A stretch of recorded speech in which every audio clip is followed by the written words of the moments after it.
Salut à toi, je suis Stéphane, ton professeur d'astrophysique. Aujourd'hui, nous allons étudier ensemble 3 grandes théories de l'espace dont vous ignorez l'existence. Alors si cette vidéo t'a plu, n'hésite pas à lâcher un pouce bleu et t'abonner à la chaîne. Sur ce, bonne vidéo.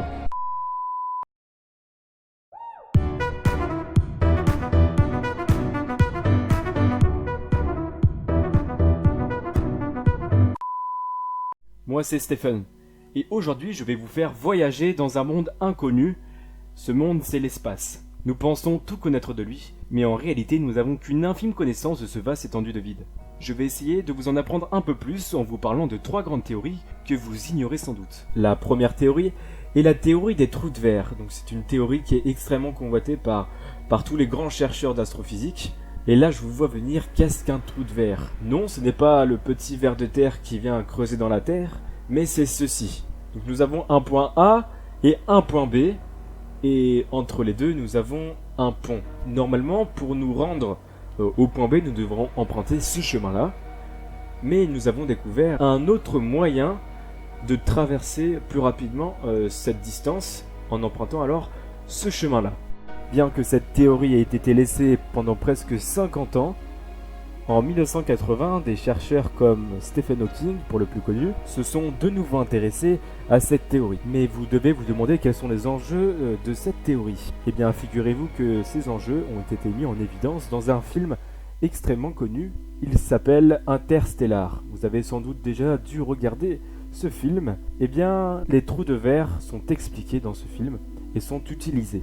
Et voilà, je vous mets donc un extrait de ce film où nous voyons justement les héros partir dans un trou de verre pour aller conquérir une autre galaxie.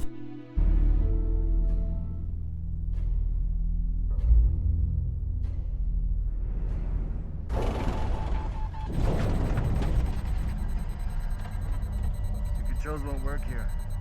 We're passing through the bulk, space beyond our 3 dimensions. All you can do is record and observe.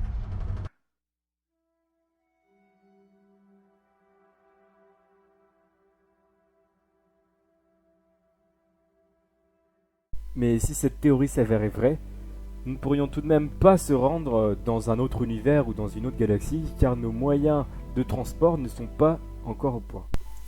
La seconde théorie est tout aussi extraordinaire que la première, c'est la théorie du multivers. Depuis des dizaines d'années, une hypothèse extraordinaire passionne les cosmologistes. L'univers que nous sommes en mesure d'observer ne serait pas unique, il en existerait des milliards d'autres. En d'autres termes, l'univers que nous connaissons ferait partie d'un multivers. En regardant cette vidéo, nous pouvons déjà voir que nous sommes une infime partie de notre univers. Nous pouvons voir notre planète qui se situe dans un système solaire gouverné par le Soleil. Et ce Soleil fait partie des 200 milliards d'étoiles que compose la Voie lactée. Cette Voie lactée, elle fait partie des 200 milliards de galaxies que compose notre univers. Et notre univers, lui, ferait partie, d'après cette hypothèse, des milliards d'autres univers que compose ce soi-disant multivers. Il a été dit lors d'une conférence que toutes les lois qui gouvernaient notre univers ne pourraient sans doute pas être retrouvées dans les autres univers que compose le multivers. Également, il aurait été dit que nous pouvions trouver un double de nous dans un autre univers,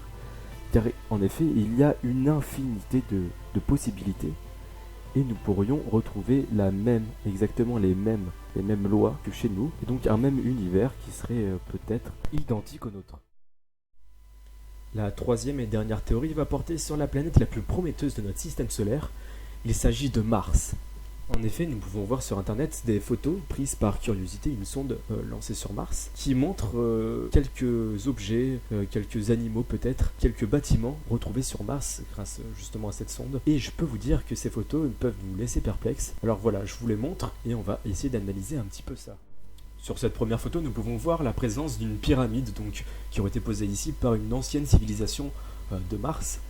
On peut clairement voir que ce n'est pas du tout un caillou qui aurait été posé ici. La forme est vraiment semblable à nos pyramides à nous, et donc ça nous laisse quand même assez perplexes. Sur cette deuxième photo, nous pouvons voir entre les rochers la présence d'une sorte de crustacé, donc qui pourrait ressembler à un crabe. Nous voyons des pinces et des sortes de petites pattes. Donc cela pourrait nous montrer une quelconque vie qui aurait existé sur Mars. Donc là, une vie animale. Sur cette troisième photo, nous pouvons voir la présence d'une sorte de petite statue ou d'un totem, peut-être créé par justement cette civilisation ancienne. Nous pouvons voir qu'elle a une forme plutôt géométrique avec justement ces boules accrochées à ce cylindre. Et encore une fois, ce totem serait posé en plein milieu d'un désert martien. Encore une fois, ça peut nous laisser perplexes. Sur cette dernière photo, nous pouvons voir la présence encore d'un animal. Cette fois-ci, ça nous ferait penser non pas à un crabe, mais à une sorte d'écureuil. Je vous laisse en juger par vous-même sur ces 4 photos, hein, bien entendu, mais moi, personnellement, je pense vraiment qu'il y ait une vie antérieure sur Mars, une vie qui date d'il y a des milliards et des milliards d'années. Personnellement, j'en suis presque sûr à 100%. Voilà, c'est fini pour aujourd'hui. Alors si cette vidéo t'a plu, n'hésite pas à t'abonner et à laisser un pouce bleu. Et on se retrouve la prochaine fois pour un nouveau thème avec un nouveau professeur. C'était Stephen de Fast Brain.